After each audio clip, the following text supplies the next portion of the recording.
நிறைய MLM product எல்லாம் வருதுல்ல, அதுல நல்ல எம்எல்எம் கெட்ட எம்எல்எம் எல்லாம் இல்ல, எல்லா ப்ராடக்ட்டும் வந்து எம்எல்எம்குள்ள போனாவே அது நெட்வொர்க்கிங் போகுது. ஓகேவா? சோ இன்டைரக்டா ஒருத்தர் அதனால பெனிஃபிட் ஆகுறாங்க. ஓகேவா?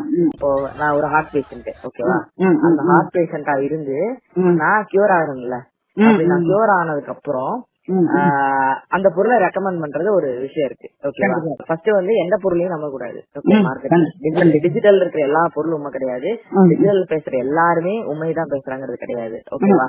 எம்எல்எம் இது ஒரு ஏமாத்து தொழில், மோசமான தொழில், பித்தலாட்டம். சுயலாபத்துல இருக்கிற எந்த ப்ராடக்டும் ஃபர்ஸ்ட் விஷயத்தை சொல்லிடணும். கண்டிப்பா பொது நலமா இருக்கிற ப்ராடக்ட் ஃபுல்லாமே சொல்லக்கூடாது. பொது நலமா பேசிட்டு போயிடணும். ஓகேவா? இந்த பொருள் நல்லா இருந்துன்னா அவங்களே போய் வாங்குவாங்க. ஓகேவா? இப்ப நான் வாங்கிட்டேன் அந்த பொருள், நான் யூஸ் பண்ணிட்டு இருக்கேன். ஓகேவா? நல்ல ரிசல்ட் தருது அப்படின்னா உனக்கு அது தருதுப்பா.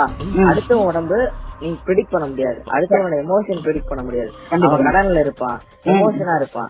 100 பேருக்குல 5% கூட ஒர்க் ஆகும். ஓகேவா? ட்ரேடிங் மாதிரி தான் வச்சுக்கோ. ஒரு எக்ஸாம்பிள் ஷேர் மார்க்கெட் ட்ரேட் பண்றாங்க, 100 பேர் பண்றாங்க, 1000 ரூபாய் போட்டு பண்றாங்கன்னா 2 பேர் மட்டும் தான் ப்ராஃபிட் பண்றாங்க. அதே மாதிரிதான் இந்த பொருள். ஓகேவா? இது வந்து அதான் பப்ளிக்காவே சொல்லலாம், இதுதான் வந்து நடந்துகிட்டு இருக்குது அப்படின்னு நம்ம சொல்றதுனால 100 பேருக்குல 4 பேர் இன்ட்ரெஸ்டா இருப்பாங்க. அந்த 4 பேர் வந்து பார்த்தாவே போதும் அப்படிங்கிற மாதிரி நான் பாக்குறேன். அவ்வளவுதான். 4 பேர் சாப்பிட ஒண்ணு எதுவுமே தப்பு இல்ல.